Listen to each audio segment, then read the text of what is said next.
तो दोस्तों स्वागत है आपका मेरे YouTube चैनल में। आज मैं आप सभी के समक्ष नरक चतुर्दशी, काली चतुर्दशी व रूप चतुर्दशी की कथा प्रस्तुत करने जा रही हूँ।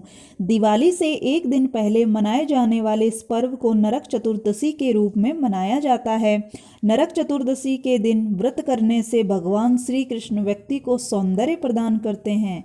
इस दिन सूर्योदय से पहले उठकर तिल के तेल की मालिश करनी चाहिए और नहाने के पानी में अपामार्ग के पत्ते डालकर नहाना चाहिए। मान्यता है कि इस दिन सुबह स्नान करके भगवान विष्णु व श्री कृष्ण की पूजा करनी चाहिए व संध्या के समय यमराज की पूजा करने व दीपदान करने से नरक की यातनाओं और अकाल मृत्यु का भय नहीं रहता है। नरक चौदस के दिन दीपदान व पूजा का विधान है। छोटी दिवाली की रात में घर के बड़े बुजुर्ग घर में एक दिया जलाते हैं, उसे पूरे घर में घुमाकर फिर दूर छोड़ आते हैं। ऐसा करने से घर की सभी नकारात्मक शक्तियां बाहर चली जाती हैं। नरक चतुर्दशी के दिन माँ काली की पूजा का विशेष महत्व है। काली माँ की पूजा करने से शत्रुओं पर विजय प्राप्त होती है।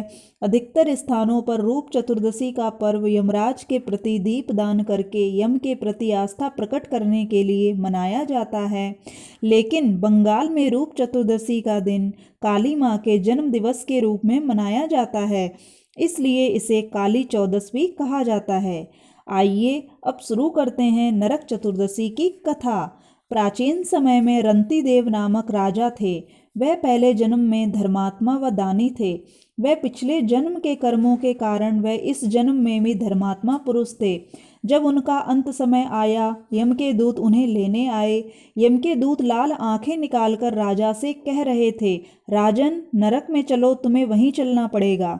इससे राजा घबरा गए और नरक में जाने का कारण पूछा। तब यमदूतों ने कहा, राजन, आपने जो कुछ दान पुण्य किया है उसे तो समस्त संसार जानता है, परंतु आपके पाप को केवल धर्मराज ही जानते हैं। तब राजा बोले, उस पाप के बारे में मुझे भी बताओ ताकि उस पाप का निवारण कर सकूं। तब यमदूत बोले, एक बार तुम्हारे द्वार से भूख से व्याकुल एक विद्वान ब्राह्मण लौट गया था, जिसके कारण तुम्हें नरक में जाना पड़ेगा। यह सुनकर राजा ने हाथ जोड़कर यमदूतों से प्रार्थना की, मुझे 1 वर्ष का समय दें ताकि मैं अपनी गलती को सुधार सकूं और अनजाने में हुए इस पाप का प्रायश्चित कर सकूं। तब राजा के सत्कर्मों को देखते हुए यमदूतों ने उन्हें 1 वर्ष का समय दिया।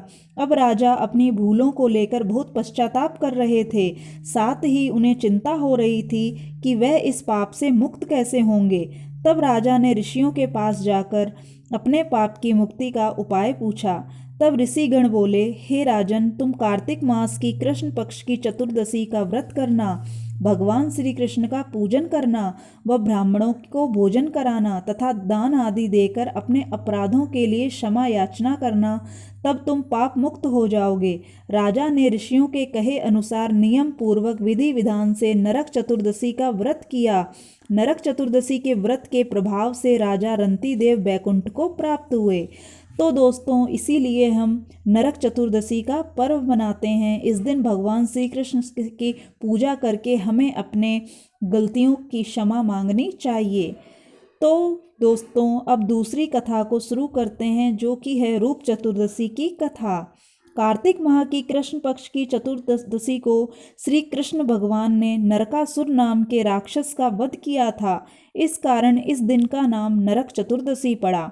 ऐसा कहा जाता है किसी स्त्री के हाथों नरकासुर का वध हो सकता था, इसलिए श्री कृष्ण भगवान ने अपनी पत्नी सत्यभामा को सारथी बनाया और सत्यभामा की सहायता से श्री कृष्ण भगवान ने नरकासुर का वध किया। नरकासुर ने 16,000 कन्याओं को अपने पास बंदी बना रखा था। श्री कृष्ण भगवान ने राक्षस का वध करके उन सभी कन्याओं को नरकासुर के बंधन से मुक्त करवाया। तब श्री कृष्ण भगवान उन सभी कन्याओं को बंधन से मुक्त किया। तब उन सभी कन्याओं ने कहा, अब हमें समाज में कोई भी स्वीकार नहीं करेगा। ऐसे में उन सभी 16,000 कन्याओं ने श्री कृष्ण भगवान से प्रार्थना की, हे भगवान, कुछ ऐसा उपाय करें कि फिर से हमें समाज में मान सम्मान प्राप्त हो सके। इसके लिए श्री कृष्ण भगवान ने सभी कन्याओं से विवाह कर लिया। ऐसी मान्यता है इस दिन नरकासुर राक्षस के वध के कारण व 16,000 कन्याओं के बंधन मुक्त कराने के कारण इस दिन दीपदान की परंपरा शुरू हुई थी। नरकासुर राक्षस के वध के कारण इस दिन को नरक चौदस के नाम से भी जाना जाता है। तो दोस्तों, ये दोनों कथाएं आपको कैसी लगी? नरक चौदस, काली चौदस या रूप चौदस एक ही दिन मनाए जाने वाले पर्व हैं। तो दोस्तों, आपको ये पौराणिक कथाएं अच्छी लगी हों तो मेरे वीडियो को लाइक करें एंड मेरे चैनल को सब्सक्राइब कर लें ताकि ऐसे ही वीडियो आप तक पहुंचते रहें। धन्यवाद।